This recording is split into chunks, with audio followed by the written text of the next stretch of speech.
Aniko, Yeah. I'm so looking forward to this conversation. Thank you for being here. Yeah, thank you so much. I'm really excited to chat with you. So, can you start off by telling us a bit about yourself?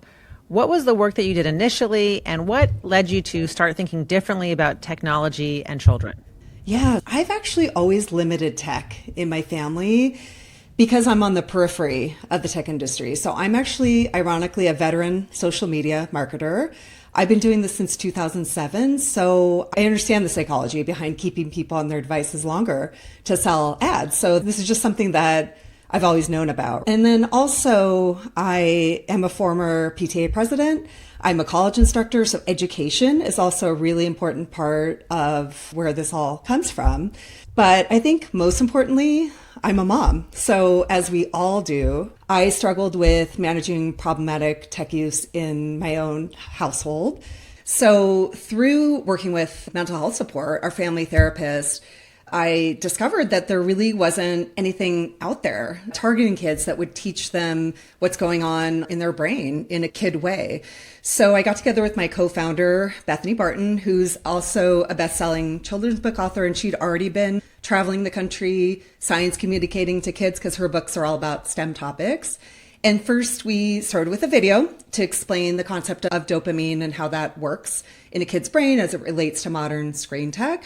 And then it blossomed really quickly into turnkey programs for schools. So we have in-class teaching materials, courses, and events. So, what I find really interesting as you're talking about your work previously in the digital marketing space and then now becoming a mom, there's a running theme that I noticed that people that are really immersed in the social media world and the tech world with Yeah. their own children, they are very hesitant to give them full access.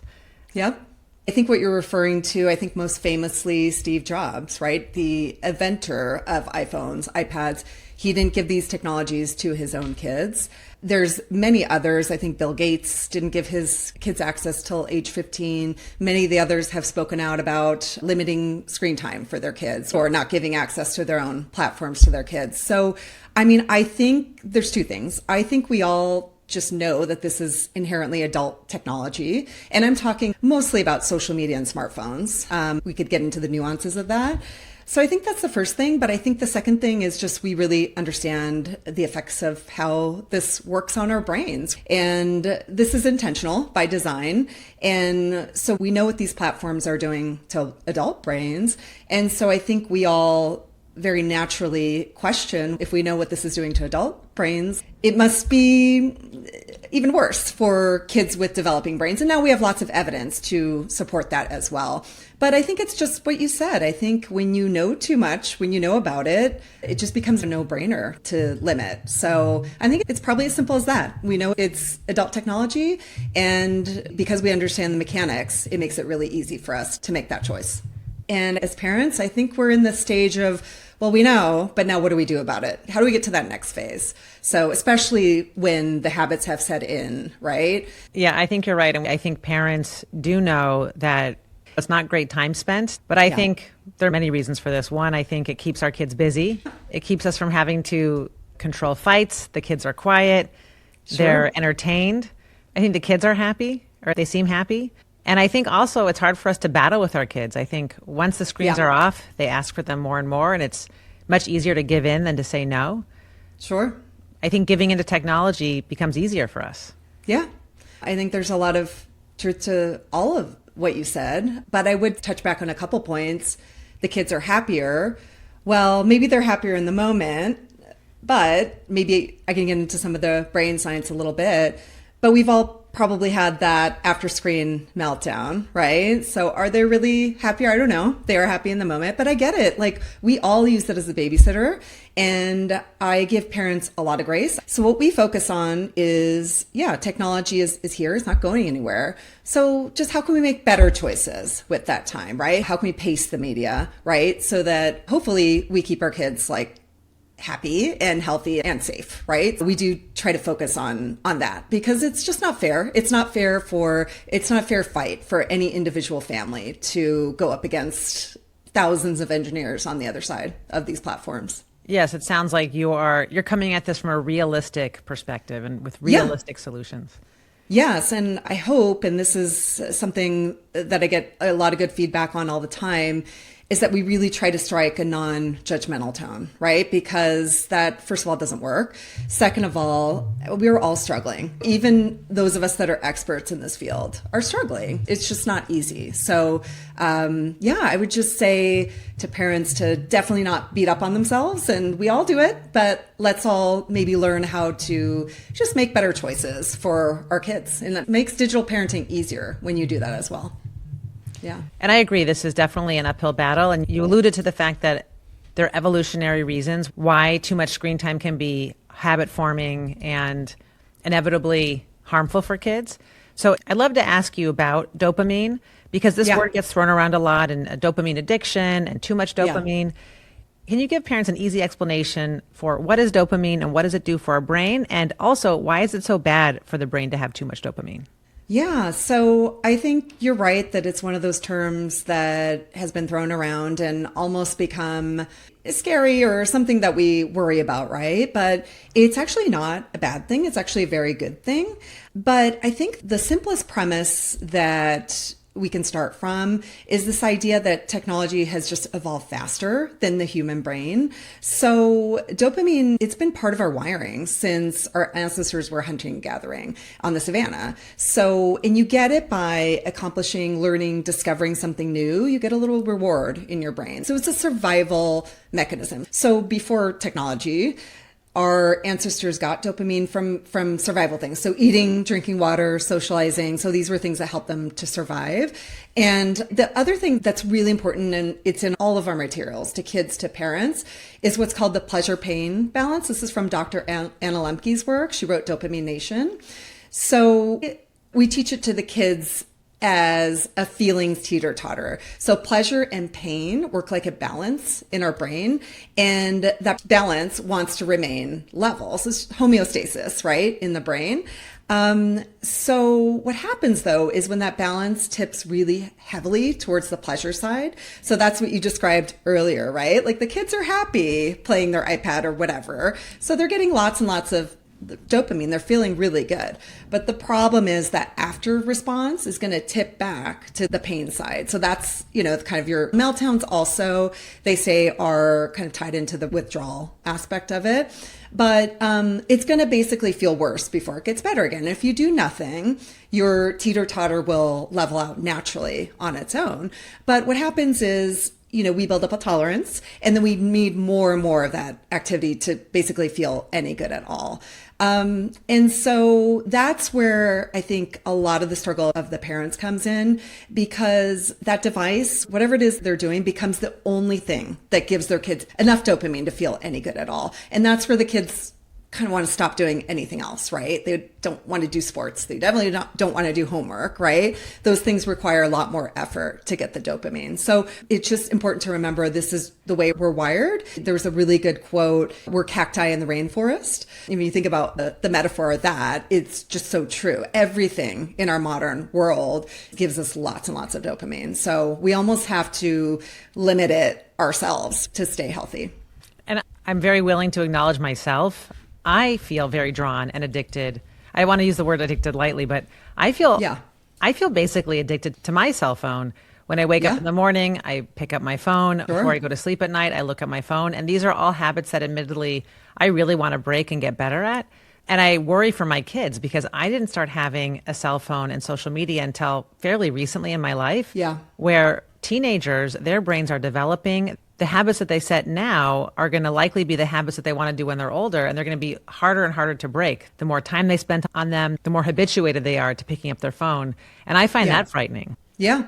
Well, like you said, their brains are developing. And I've heard it likened before to a well-worn path on a hiking trail or train tracks, right? They're building those train tracks in that age. So if they're getting so much dopamine, if they're doing so many short form videos, if they're playing so many video games, their brain does become wired in that sense to want to keep repeating those neural pathways, right? Those are getting well worn in that area. So it does make a huge difference whether you're an adult or when you're a kid in this. And And one of the things that bothers me is this conception that, well, kids should just learn to regulate, right? I mean, how can they learn to regulate when we can't even regulate? I mean, you brought that up yourself, not to mention their brain isn't fully formed. The prefrontal cortex, which is the part of the brain that forms last, not until age 25, is the one that helps them pump the brakes on their actions, their behaviors, etc., realize consequences, right? So they can't help themselves. And I argue this point all the time when I get the pushback of, well, they need to just figure out how to regulate. It's not fair. Fine for adults, but it's not fair for a kid that doesn't have a fully formed brain. So I just wanted to add that piece of it too. I hear all kinds of responses from parents when I talk about limiting cell phone use or social media use with their kids. Sometimes they'll say, well, they're still getting straight A's, or they still have friends, or they still go to school. But I still think deep down they know that the amount of time they spend on their social media and how habituated they are to looking at their phone isn't healthy. But I do think you're right. To your point earlier, I think all of us parents really know deep down that the amount that they are drawn to their screens and the amount that they want to be on their screens isn't healthy. Yeah. I mean, I hear that as well. They're doing fine. They're getting good grades. But the current statistic is American teens spend 5 hours a day just on social media, up to 9 if you add other screen time activities. So there is an immense opportunity cost there. Okay, maybe they're prioritizing grades, right? But what else are they missing out on with those 5 hours that they're giving to big tech? So that is definitely a piece of it too. Before the pandemic, I read the statistic that after considering the time a child spends sleeping, looking at a screen is the activity that they spend the second most time on. Yeah. Yeah, I mean, I believe it. The statistics are really staggering. One thing that I've been thinking a lot about lately too is it's really important to me that my kids get their morals, get their values, get their context for the world from me. And I just question if a kid is spending 5 hours a day on social media, well, and I really don't want to sound judgmental when I say this, but I think kids are increasingly being raised on the internet because what parent can spend 5 hours a day with their kid to combat the amount of time they're spending online? So what about family time? What about downtime? What about sleep? I mean, something is going to give. And I would argue it's not their own time. It's time that they are giving to big tech. How many kids do you have and how old are they, out of curiosity? I have 9 and 12, almost 13. Okay. Yeah. So we have similar age kids. I have a 10, 12, and 15. And you don't have to answer this, but I'm curious, what do you do for tech with your kids? Have you given them phones? Do they have an iPad? Where in the tech world have you allowed your children to delve into?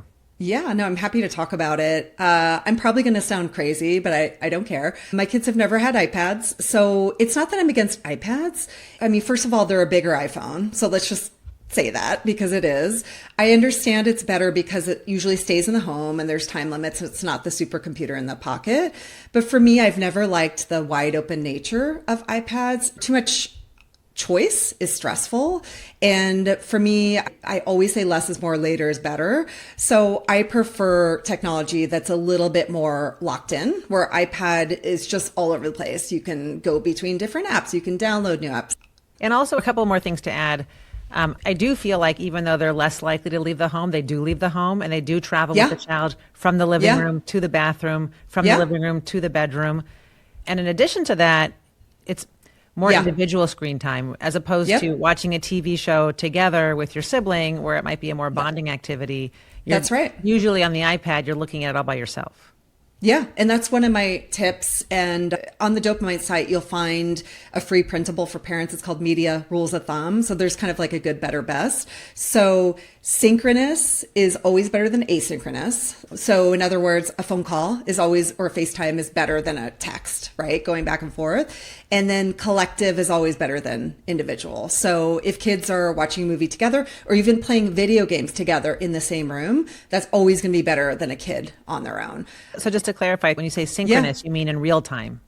In real time. It's just more connective, right? So you and I are having a synchronous conversation. Yes, we're not in person, so we're not getting those nonverbal cues and we're not getting the other kind of feel-good chemicals that you might get being in person, but we're having a synchronous interaction right now. So yeah, I agree about your assessment of the iPad. So we've never done that. Neither have phones. My son is not happy with me, but he's gotten used to it. He's in 7th grade now. He's definitely one of the last, if not the last. He does have an Apple Watch. So we did it around age 12. I don't have a hard rule about when that happens, but I do have readiness signs, and I don't think that he would have been ready before age 12. And even that, honestly, is a pain to manage. I'll be completely honest. My daughter, she doesn't have any of it. If she does want to connect with somebody that is not somebody that lives in town or something, she can use my phone and do a FaceTime call, something like that. So in terms of devices, very, very minimal. And let's say we're going on a trip or something, and it's like a 7-hour road trip. I will load like movies onto an iPad, because there's also media, good, better, best, like on that spectrum, short form video being the worst and then movies being the best, right? So you can navigate it that way as well. So even when, let's say I load movies for them on a trip, this is my work iPad, you're using it. So ownership is really important, because when a kid thinks it's theirs, they also think they can do whatever they want with it and that you're not in charge of the rules. We've also limited, so we don't do any during the week. We do like up to like an hour and a half on a weekend day. We also, for us, designated times work better. So one of my tips in my parent eds is, if you're still in control, try to save those high dopamine activities for later in the day. Because I always say, it's like if you have ice cream for breakfast, you're not going to want to have broccoli for lunch, right? They're not going to want to do anything else after they play their video game or use their iPad. So that's always been a rule of ours. But we're definitely not Luddites. Like, we use technology, we just limit it and really try to keep it in its lane. And I try really hard to model using it as a tool. I understand we do use it for entertainment as well, but that goes back to our habits and kind of checking ourselves as parents, right? I can't limit their time, and that's not going to work if I'm on my phone all day constantly, or if I'm scrolling TikTok in a waiting room. And again, no judgment to parents, but just kind of keeping in mind, if you do want to limit for your kids, it really makes a big difference that for tech, like, you got to kind of lock yourself up first as much as possible before you can have your kids follow suit. So I think those are the main things. But the last thing I'll say is, we've always paced it, which is super important. And even when my kids, so I probably started letting them watch shows like around age 2. So again, good, better, best, something that is single camera, that is slow.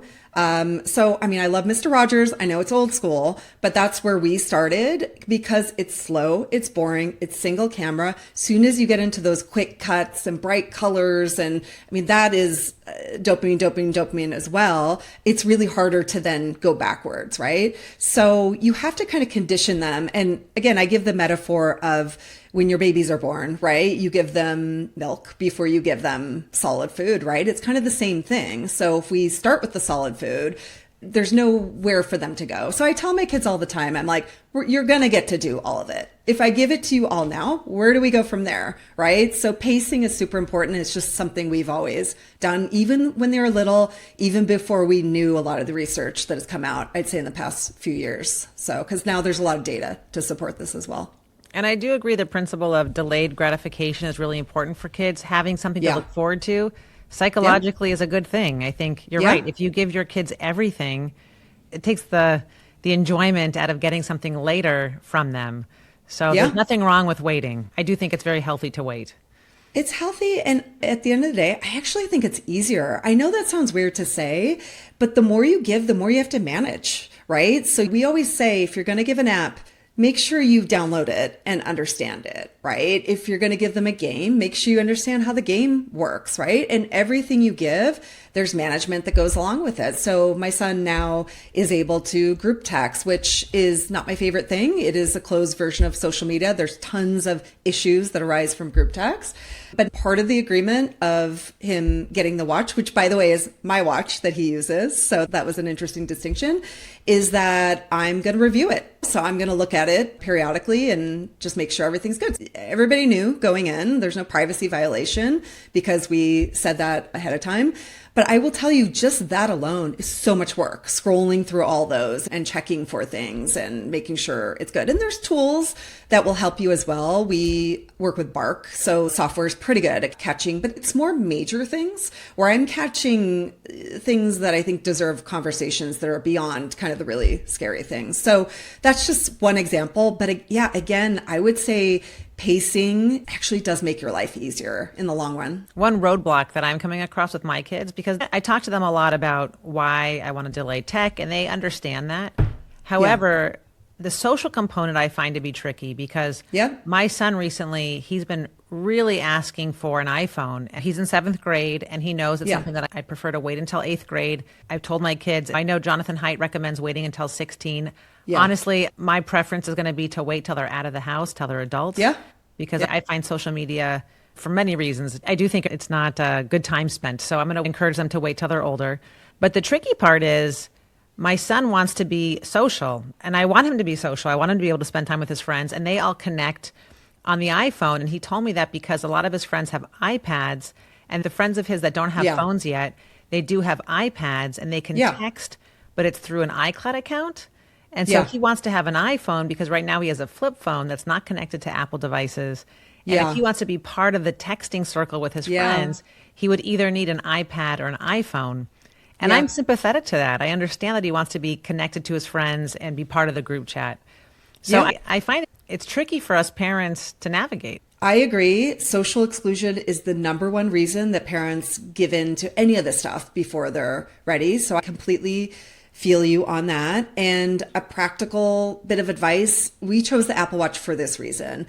We had kept him off of it for so long. He wasn't part of any group chats. And I said, look, use my phone as a family landline. And that's another tip you could do. I don't know if they would say yes to this, but I said, you can do this. And so he brought it to his friends and they said no, which tells me like they didn't want mom to be reading their texts. But we said yes to the Apple Watch because we considered that versus like a Bark phone or something for that reason. Because yes, if you do have a Samsung, they cannot pull them into group chats after the fact. And there is a stigma of the little green thought bubble on iMessage, right? So we said yes to the Apple Watch because we wanted to give him something of that inclusion that you were talking about. So I don't know if that's something that sounds like he would be interested in or that would work for you. And there's a lot of things I don't like about it, but his friends wouldn't even know that he doesn't have an iPhone just based on the tech side of it. Do you know what I mean? Because it comes through as a blue chat and it has a lot of the same functionality in terms of chat. To be honest, he's unhappy with me because I'm firmly going to wait on his iPhone until he's in the 8th grade. And that's the soonest that I'm excited to let him have an iPhone. But I feel guilty, as you're saying, parents shouldn't feel guilt, but I do. I feel bad that I know he's missing out on those social interactions with his friends. But I still strongly believe that one day he will look back and he'll understand where I'm coming from and understand that I was doing it with his best interest in mind.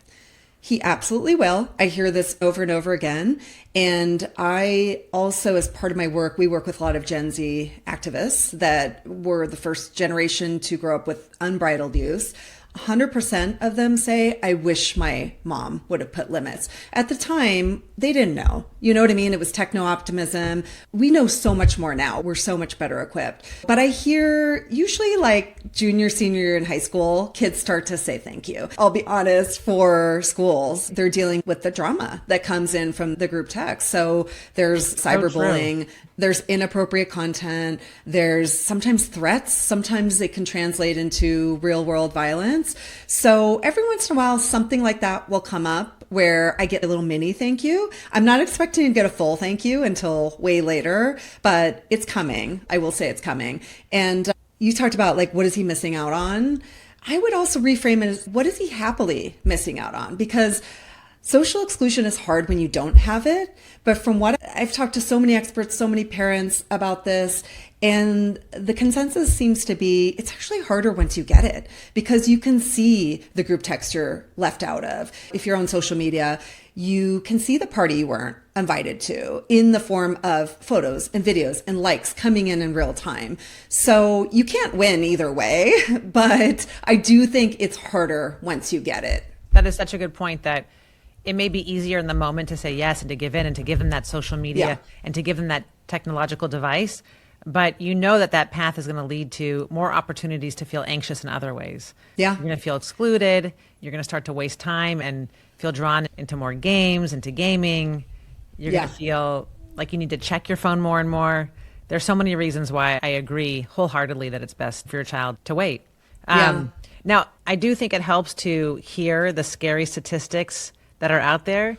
I don't want to scare parents, but I think a little bit of scaring is helpful because it sets us more firmly in our decision to wait.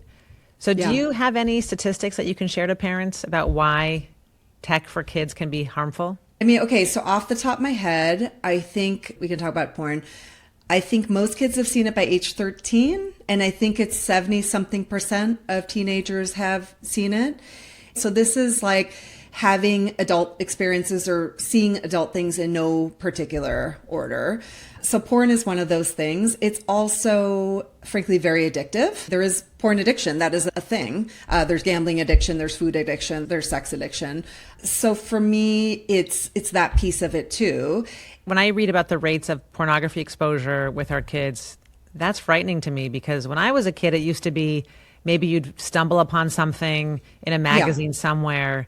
But now you Google the wrong word and there is tons and tons of pornography, which I believe is really harmful for a child's brain to be exposed to. Yeah. I mean, it's the addictive nature of it. It's not the way it used to be. It's potent. It's violent. It's obviously misogynist. And the other thing we're seeing is this is the way these kids are learning about what sex is. And it's not the way it is. So it's, to me, something that really alarms me to learn about sex in that way, right? And I always prioritize real world experiences anyway. But Jonathan Haidt has said this, I think, video games tap into boys' primal instinct for war, and then porn taps into boys' primal instinct to procreate. So between those two things, why would you go out and get rejected in the real world trying to get a girlfriend, right? And that part, I think the failure to launch piece probably worries me the most about porn because it is so addictive, right? And it is so highly reinforcing in that way. And then I guess as we were talking, I think probably the most alarming statistic for me, because I focus on the mental health side of this, it's 1 in 4 kids is depressed and 1 in 5 kids is anxious. So that's incredibly high. And then I guess the last one, which may or may not be alarming, but it's alarming to me, is one that we've already talked about, was just the amount of time that kids are spending on these technologies. So it's 5 hours for American teens on just social media, up to 9 if we add other screen activities. So I'm sure there's more that I'm not thinking of, but yeah, I mean, those are some big ones. And I mean, it's an easy thing to Google or to put into your chat GPT, ironically, if parents want to get an overview. But there's some benefits, but a lot more harms, specifically for social media. Yeah, and not all tech is created equal, right? I really like how you phrase it, good, better, best. I think that's a realistic way to think about it. And I think the time piece is so interesting because, yes, it takes their attention away. And quite frankly, I think about how my oldest daughter is 15 now. And before I know it, she's going to be out of the house. I hate to admit this out loud, but my time left with her in my house is limited. And I want the time with her. I don't want to give it away to technology. I've said that very line so many times. Yes. For sure, that matters. And it kind of goes back to you hope that you're raising your kids and not the internet. And I'm also just curious, you worked in the advertising tech world. Can you give us some insight into that? How do they make it so addictive for kids? Yeah, so I'll try to stay succinct here. But once tech came along, basically everything on computers, phones, TVs, gaming systems, they're actually designed to give us lots of dopamine. And that's what keeps us interested on our screens longer. And the reason they do that is they want to show us ads, right? The longer we're on, the more ads they can show us. Or in the case of those free to play video games, they want to sell the in-app purchases. Some of those are optimized for engagement as well. Roblox specifically, from what I understand, they have not been profitable. So a lot of the metrics they're going back to their investors on are engagement metrics, like how long do we keep kids on, right? So it's that plus the in-app purchases. And our attention is actually sold to advertisers as a commodity. So that is where that term attention economy comes from. So I think the best quote to me, and it's so simple, is from Tristan Harris, who is the founder for Center for Humane Technologies, a former Google engineer. He says, if you're not paying for the product, you're the product. So that kind of encompasses what this means. And that's like a really easy tip, by the way, that parents can do. And we have this rule in our house. We don't do free to play. We don't do free apps. And that rules out a lot of bad stuff. So that could be helpful to parents as well. As you're saying this, I think you're right. Why would they make social media free? They're making it free because they want your attention for a reason. I'm sure they want to sell you something or they want to show you an ad. There's no such thing as a free lunch, right? Yeah. And I mean, even just like from under the hood, when you're going in and putting in all the parameters for your ad, there's literally like one where you can say frequency. Like I want somebody to see this no more than 2.5 times or 3.5 times, right? And all of that is a science as well. But maybe also what would be helpful is to cover some of the addictive features that they use to hold your attention and keep you coming back. So even something simple like the red notification icons and hearts, I've heard that likened to like our hunter-gatherer days, like maybe finding like a beautiful sweet berry, right, in the wild. It's just like a little dopamine hit.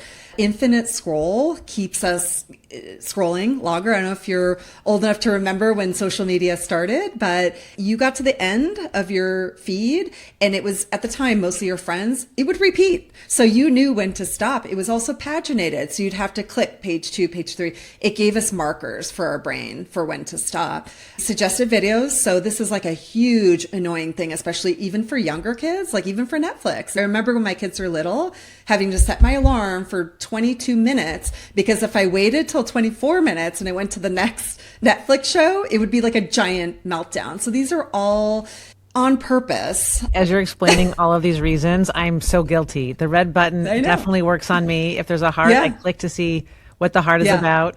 You're right. Not having an end to the scrolling keeps me on there. And the suggested videos, I can think of how I've clicked. So it makes me want to just put my phone away for good. But I know that's not realistic. No, I know. And honestly, like I know all this stuff and I still had to remove Instagram from my phone because it was affecting my well-being. Like I could feel myself not feeling good when I used it. So it's awareness is important, but we're still kind of powerless over it, right?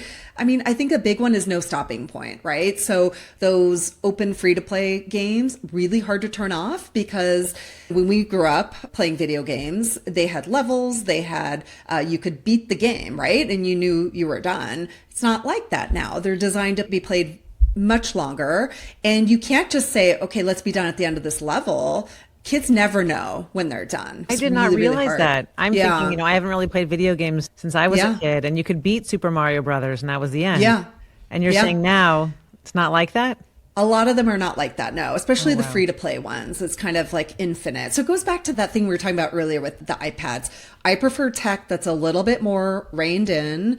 The wide open, infinite tech, I find very problematic. And then I think I should explain curation AI because social media platforms, including YouTube, and I have to say that because YouTube is used very, very widely by kids that are very, very young, and parents like don't even realize that it's social media, but it works the same way. So I was describing earlier where social media came from, right? Which was really a social network. You would connect with your friends. You'd get everything in a chronological order in your feed. You'd get to the end. It would repeat. You knew you were done. The algorithm, which everybody has heard that term, the algorithm. So this came about 2012 is when Meta, at the time Facebook, became public, and they came out with this new algorithm that is closer to where we are now. So it optimizes for engagement. So we talked about engagement in the terms of keeping people on longer, but what I mean by this is likes, comments, shares, views. So the stickiest content rises to the top. So it's no longer chronological. It's whatever's getting the most engagement. So unfortunately, this is the content that is also the most negative. And you've probably heard of rage bait and all these terms, right? And that's mostly because arguing is more engaging, right, in the comments than something that's just nice. And stuff that's more sexy, more outrageous, more angry, whatever it is just going to get more views. It's just the way we're wired. And it's interesting because we teach this in our material as well. We are actually wired to pay attention to negative signals. Again, think hunter-gatherers, the people that paid attention to the negative signals, the animal sound of danger, just cueing into those things, those were the people that survived. So we still have this bias towards negative information. It doesn't make us bad. It's just the way we're wired. And again, I don't think these engineers set out to destroy humanity. I really don't. I just think when your business model is to optimize engagement and sell attention, it's just what's going to happen because it's human nature. And I agree. I mean, I think your line that less is more, later is better resonates with me so much when you think about how we are in a way powerless because it's designed to tap into our wiring that will seek for arguments, which we know that's not a healthy use of our attention. Yeah, for sure. So I'm curious, I find when I talk with parents about screen time and ways to limit screen time with their kids, they seem to get nervous. I think they're worried, honestly, that they won't be able to do it. So Can you shed a light on kids' brains and how they are adaptable? What are some positive things that families can do to shift screen habits in a positive direction? Yeah, so maybe I'll tackle the kids' brains are adaptable thing first, and then we can maybe go over a few tips because there's a lot of them is the good news. But yeah, I mean, it's never too late. The good news is it's called neuroplasticity. Our brains are incredibly plastic. They're incredibly flexible, especially younger kids. And I guess I would start by saying you can always change your mind. It is okay to change your mind. So I think that's the first thing I would say. But what I hear, and this is just my own experience too, when we take screen breaks in our house, which we do, again, I know people are like, oh my gosh, I could never do that. You can do it, I promise. The first few days are the hardest. And then after that, you'll actually see incredible improvements all the way around. So what I see and what I've heard from others, this a lot, is just kind of less drama. It's just kind of a calmer tone in the house. The kids just play again. They figure out things to do. Like even my 12-year-old will figure out analog things to do. I want to echo that advice that it's okay to change your mind. Many years ago, we took our kids on a long plane flight, and I was nervous about the long plane flight, and I thought, you know what, I'm going to get them iPads for the trip. And I thought, let me get them iPads so that they're entertained. I want to make sure the flight goes as smoothly as possible. And so I did get them iPads, and then when we came home, they started to use the iPads because they were now in our home. And I did not like what I was seeing. They were upset when I would turn the iPads off, and I noticed it was causing a lot of fighting in our home. And so I ended up just taking the iPads away. I thought, what am I doing? This is not what I want for my kids. So I literally just got rid of the iPads. And at first they were disappointed, but after a few days of the iPads being out of their sight, they didn't ask about them anymore. Yeah. So it's a good lesson, and it's true that kids are adaptable. They are resilient. And not to mention, I say this all the time, for the parents who are like, I can't go back. Not only can you give yourself permission to, but there's so much research out there where you can show something to your kid. You could say, hey, I didn't know this before, but I listened to this podcast and I learned new information, and I'm sorry, I made a mistake. And you're modeling like what it looks like to make a mistake, right? And I think all of that is super important when it comes to parenting in general, but for tech parenting specifically. So yeah, I mean, it's, I think the first kind of ripping off the Band-Aid, I guess, feels maybe the hardest, but I would say I've read different things, but like in my experience, 3 to 4 days in, you start to, if you can get through that first 3 to 4 days, you'll start to notice changes for the better. I will say, and this is again from Dr. Lemke's work, 30 days is actually how long it takes for dopamine levels to reset. So I know that sounds crazy and impossible. We have done that in our house. Now, keeping in mind, we have kept it low and reined in the whole time. So I would just throw out to be careful with that if you feel like your kids are really dependent on it, because it can be actually dangerous to rip it away. So in that case, I would definitely engage a therapist to help you. But as long as it's run-of-the-mill issues, then taking a break is healthy and something that works. And you don't have to take a full-on screen break. You can also just replace the media, or, if you've introduced something, an app that doesn't work, just pull that app. Like, there's incremental changes too that make a big difference. I think that's an important reminder that it doesn't have to be all or none. And when I hear you talk about how it could take 3-4 days or maybe 30 days, it shines a light on how there really is an addictive quality to screens. Yeah, I mean, I try not to use that word for a couple of reasons. I think it's scary. And one of our contributing experts, she calls it digital media overuse treatment. So she specifically avoids addiction. And I know addiction is incredibly tricky to diagnose in kids, but what we can say is that they are designed to be addictive, which we know for a fact. And an attention stealer. Yeah, for sure. But the science is the same, right? It's elevating dopamine just like other potentially addictive substances. So I talk a lot with my experts about this idea of like, why are we okay with our kids using addictive technology, but we're not okay with them gambling or smoking or drinking, right? So that's a complicated question. It goes back to regulation. I mean, the iPhone came out in 2007. It feels like a long time ago. And I think most of us can't remember our lives without it. But in the context of time, it's nothing. And I think it took 20 some years to regulate cigarettes, 20 some years to regulate cars, because when cars came out, they also didn't have seatbelts or lines on the road and all that. So we're in just this really weird place, I think. It really hasn't been that long. When my kids ask me for the story about how I met my husband, I tell them about how he got my number and he had to memorize the number. We didn't have an iPhone to input a phone number. He had to memorize the numbers. And they're like, that concept is so foreign to them. And it feels like it must have been the Stone Ages, but it really was about 20 years ago, which isn't that long ago. It's not that long ago, but I get it. Like, when you grow up and that's all you know, you might as well be describing like before electricity, So yes, I get that too. Yes, that's all they know. It's true. It's all they know.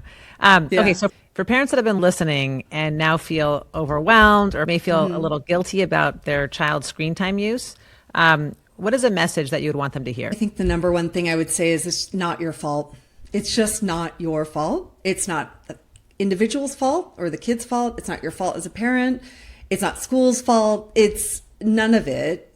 And it's, again, one kid, one person against thousands of the smartest engineers in the world on the other side. So it's just not a fair fight. And you can see what's going on in your own family. You can see how your kids are reacting to it. I think we all have a gut that this is something that's not serving their kids, right? It's not serving their mental health for sure, or their safety. And we talked about this already, but kids don't have that prefrontal cortex and can't control themselves. So we need to help. We need to set those boundaries as parents. So it's bigger than all of us. It's bigger than all of us. And don't beat yourself up. Again, I think we covered this too, but we all use it as a babysitter. I do that too. I love screen time because I can go have an hour, hour and a half of getting things done. I get it. But I also think, just remember, it's important to zoom out, because I do tend to focus on tech, but these issues are much bigger than tech as well. And I actually do have a couple statistics on this, which didn't make sense before, but I think makes sense now. Mothers spend, I think it's 40% more time with their kids than they did in 1985. Fathers spend 154% more.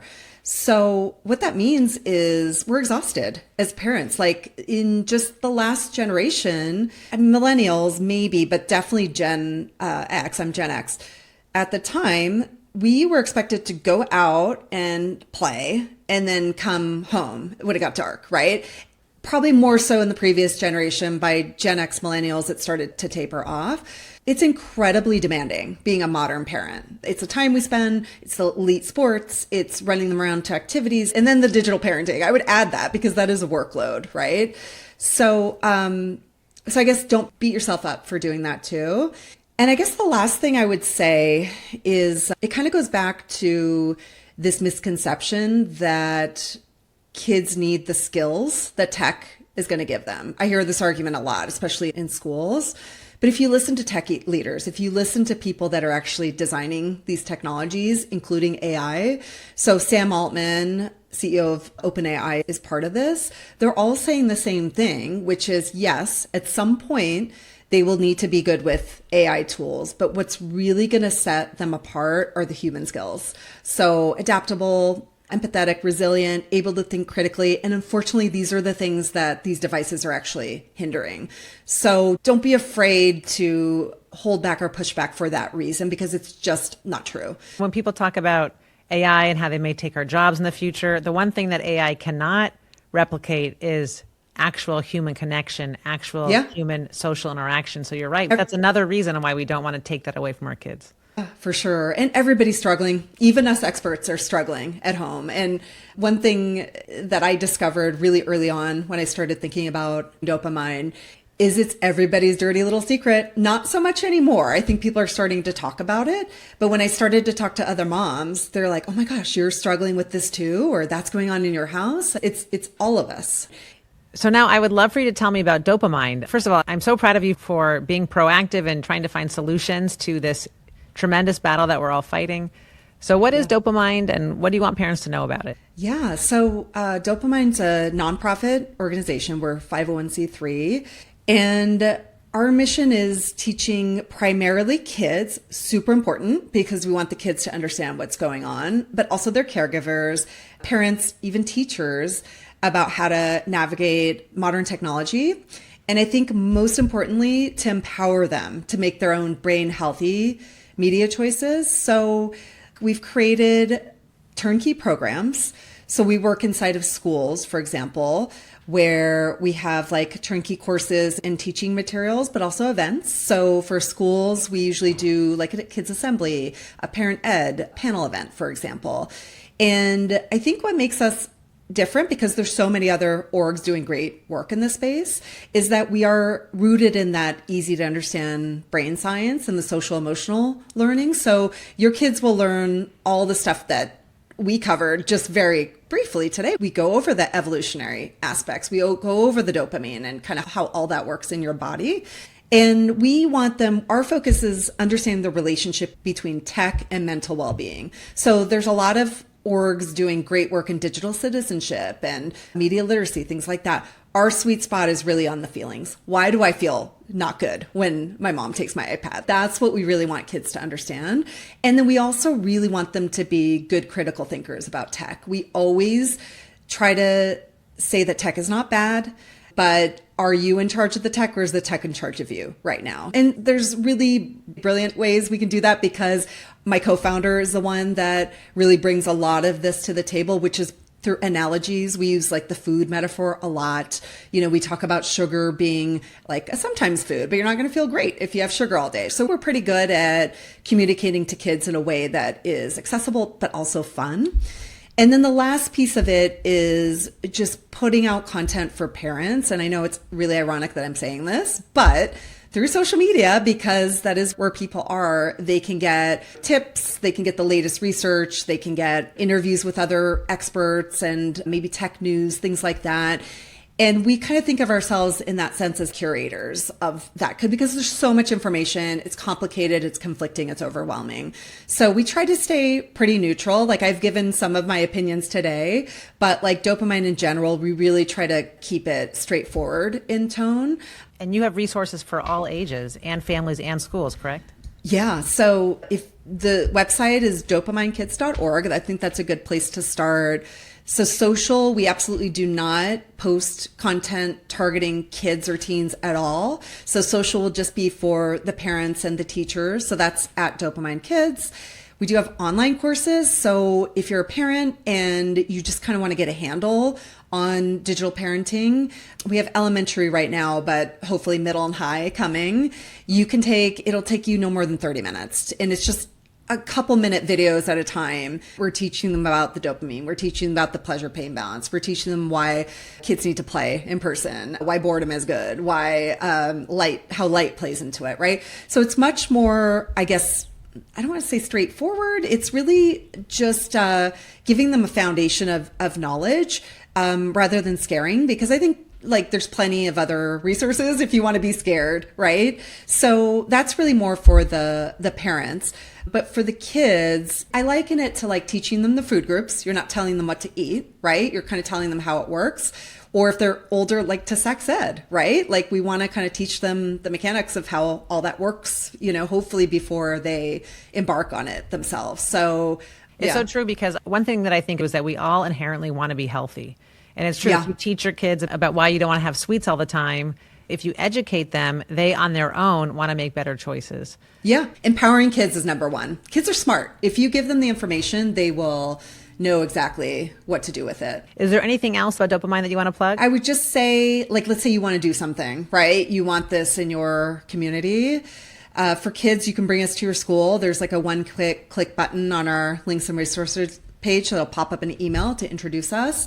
You can take our online courses. Again, they're super fun. There's some for parents and some for kids. So let's say you want to educate your kid before you say yes to the iPad, before you say yes to the phone, whatever it is. They can take that. They're super fun and easy.